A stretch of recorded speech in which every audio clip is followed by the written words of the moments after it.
Chaim L'Vrach, everyone. Shrav Mashiach now. What is the Hira of Gimel Tammuz? So I'm not a theologian. I'm not going to get into any deep theologies over here. The message of Gimel Tammuz, in my understanding, is one simple message: to move forward. It's not a time to sit and brood about the past, about the present. It's definitely clear that the message of Gimel Tammuz is to empower us to move forward. We have in the Maimer of Atat Tzava, the Rebbe speaks about the difference between Moshe Rabbeinu and Mordechai. Moshe Rabbeinu, how did he reveal faith by the Jewish people? By teaching them Torah. How did Mordechai reveal faith by the Jewish people? By awakening them to have Mesiras Nefesh. There are people, they could look at the Rebbe, which is very true, it's a very true and very deep aspect. The Rebbe is a teacher, and teaching guides us. The Rebbe's wisdom, there's plenty of books out there. The Rebbe gives you direction for life and advice.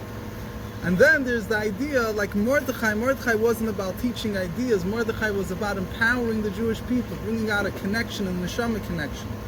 Somebody could learn the Rebbe's Maimorim and Sichos, and you can walk away, it might sound good and nice. But in order to feel empowered, it doesn't come just from learning the text alone. You have to connect to the Rebbe. When a person connects to the Rebbe, he feels empowered. If you don't connect to the Rebbe, sometimes it feels the Rebbe could overwhelm you. The Rebbe demands more and more. There's plenty of stories of people that went to the Rebbe, that they're doing so much, and they need a break, and the Rebbe just said, by the way, there's something else for you to do over there. And it's not just a cruel joke, but the Rebbe wanted to bring out everything, bli gvul. The Rebbe didn't stop at anything. The Rebbe and those people felt when they walked out, they didn't feel like they were squeezed into a box, but just on the contrary, they felt empowered to do things they never imagined they could do. So this is what Mordechai did for the Jewish people. So the message of Gimel Tammuz is empowerment. The Rebbe empowers us. The Rebbe empowers us. We have to do it on our own to some extent. Yes, the Rebbe helps us, he guides us, but as the Rebbe explains in Vatat Tzava, at the end of the day, it's Moshe Rabbeinu could only do up until a certain amount. The Rebbe Rashab said that Moshe Rabbeinu was given 49 gates of wisdom. The 50th gate, through our Avor, we compare to Moshe Rabbeinu. We're the feet of Moshe Rabbeinu, but through our Avodah, we reveal by Moshe Rabbeinu the 50th gate, whatever exactly the Lashon was. So it's up to us now. You don't see a physical Rebbe because your Avodah now is that you have to bring it out within yourself, right? The famous story, whoever was the guy that lived in, I forget which state it was, that he asked to call the Rabbi Chadakav, he had a question, what to do for life, and Rabbi Chadakav gets back to him. The Rebbe said that in the city, there's someone that lives there, they could speak to him, right? It was the exact same guy. Wine rib, fine. So that's the message, that you have to bring out your own koiches. You can't just, the Rebbe spoke before Tavshin on Aleph and on Beis. The Rebbe was empowering us to do whatever we need to do to bring Mashiach. The Rebbe spoke a lot about the fact that after 40 years of the Rebbe's leadership, we have Lev Ladas, Yinayim L'Roitz, Yinayim L'Shmoya. You have a heart that understands, eyes to see, ears to hear. So the Rebbe is empowering us to move forward. That's first of all. The Rebbe also, the basic idea of a Nasi. HaNasi hu HaKol. A Nasi means everything. How do I connect to the Rebbe? What does the Rebbe want me to do? The answer is everything. Anything you will do, any mitzvah you'll find, any pula tova you'll do, is something that will make the Rebbe happy. HaNasi hu HaKol. The Rebbe dealt with Judaism on all levels, and the world at large. Everything was, there's no aspect of Yiddishkeit, of doing something that the Rebbe wasn't involved in. The Rebbe didn't encourage more and more. So everything, Gimel Tammuz, is anything you could choose to do, this is what the Rebbe is. On the same time, HaNasi hu HaKol, if I take the permission to interpret, also means that the Nasi wants you to be HaKol, everything you could be. The Rebbe pushed, as every small thing that you did was important in the Rebbe's eyes. Even though the Rebbe pushed for great things to be done, we always see how the Rebbe had nachas ruach, even from small, tiny things. But at the same time, the Rebbe demanded everything. He did. Rabbi Gordon from London, I forget exactly how he says it. He says he was once giving a speech somewhere, and the guy said, the implication of your words are that you want all my time, all my effort, all my money, everything. He said, you're right. We say, V'haftat Hashem Elokecha b'chol levavcha, v'chol nafshecha, v'chol meidecha, all your heart, all your soul, all your money. Yeah.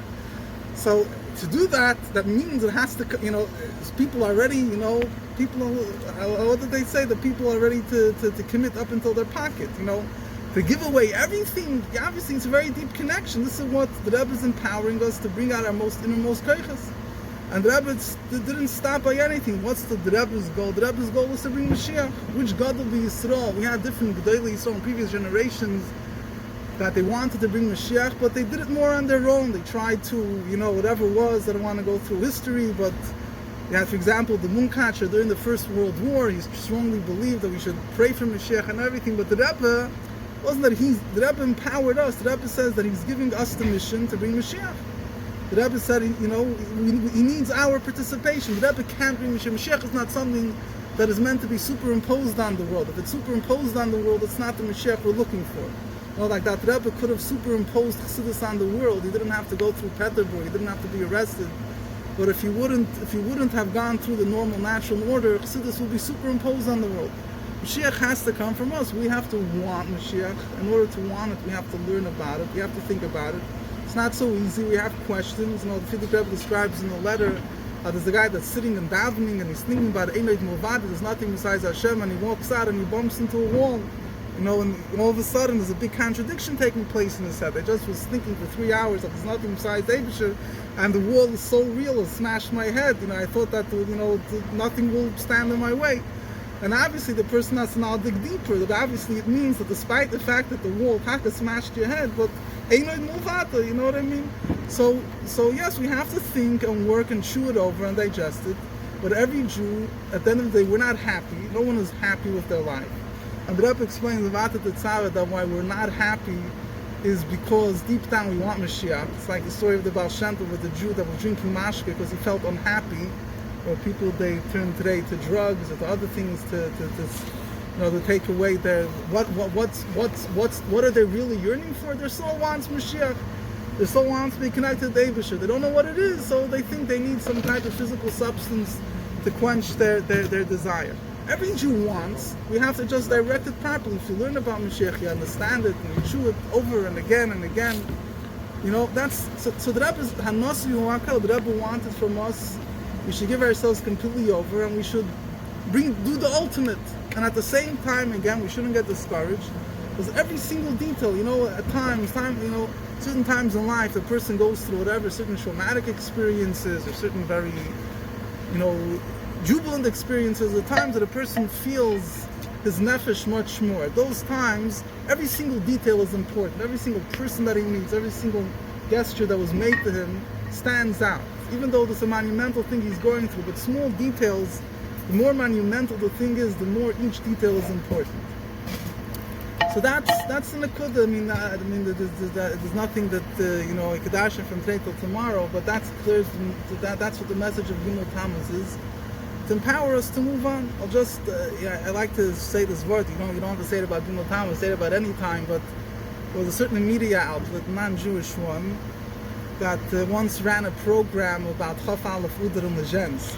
Today it became a pilgrimage. Unfortunately, this year, because of Corona, they had a handful of people there, but there's thousands and thousands, particularly after the Iron Curtain fell, and people are looking for some spirituality. So Chaf Aleph Uder is a Noam Elimelech's yard site, Rabbi Elimelech of Legends, Talmidei HaMagid. You have thousands and thousands of people that come. So I guess this media outlet wanted to make a story out of it, so they focused their story on two people. There was one guy living in England, I think. He wasn't a Chassidish guy. Maybe he was Ashkenazi, Litvak, I'm not sure. And then there was a Sephardish guy. Maybe he came from South America, I forget exactly where. And this English guy, whoever he was, he comes to Lezhensk, and then there's the whole hype. There's thousands of people, and come out of the oil from Rabbi Elimelech, and the tan stoiske poil talis gets oiske poil talis gets. And you can see there's videos of it. You can watch. It's a whole to do. The guy is on a high. This other guy, he wasn't as a Swedish guy. Wasn't as a ewige spitz. Anyway, so the punchline is this: at the end of the program. Towards the end, what happens, a few months down the road, the reporter contacts both of them. He says, what happened, what was the bottom line after the whole experience? So the guy, this English guy that went through the high, he says, to be honest with you, he says nothing.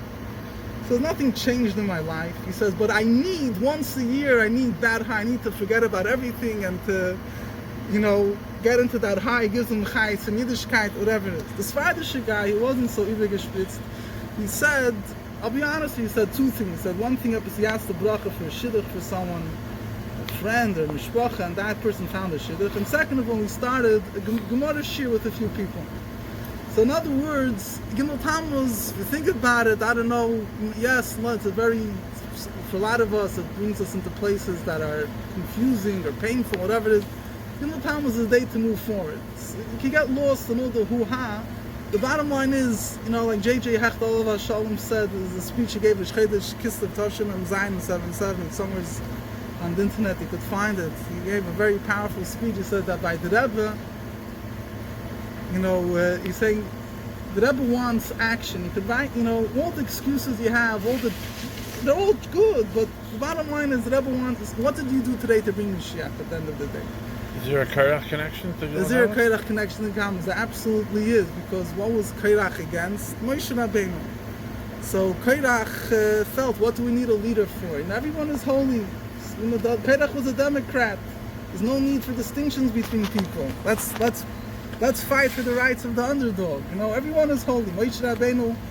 Now Kairach, who was raising the banner of unity, is considered in Yiddishkeit a symbol of division. It says that whoever has a machlokes is like Kairach. Why is that? Because when you have unity that's not based on proper understanding, there's divisions. The heart can't be the brain, and the brain can't be the foot. Yes, it's a very deep universal message that everyone is holy. It's true. The Rebbe says when Mashiach will come, the ultimate revelation of blessed love, there will become a time that everyone will be equal. But Kairach was jumping the gun. In order to get there, you have to go through a structured plan of Torah mitzvahs. It has to be a Moshe Rabbeinu. So Kairach was negating the idea of Moshe Rabbeinu. Every Jew is a leader. True, every Jew is a leader. But in order to bring out the leadership quality of a Jew, it has to go through Moshe Rabbeinu. So, at any rate, the ikar is we should have Mashiach now, and we shouldn't have to talk about these things, not because we shouldn't have to talk about it because we'll live it. When we'll live it, maybe we should bring it anyway. But when but we should live it and we should see it. Take it from Yad Mamish.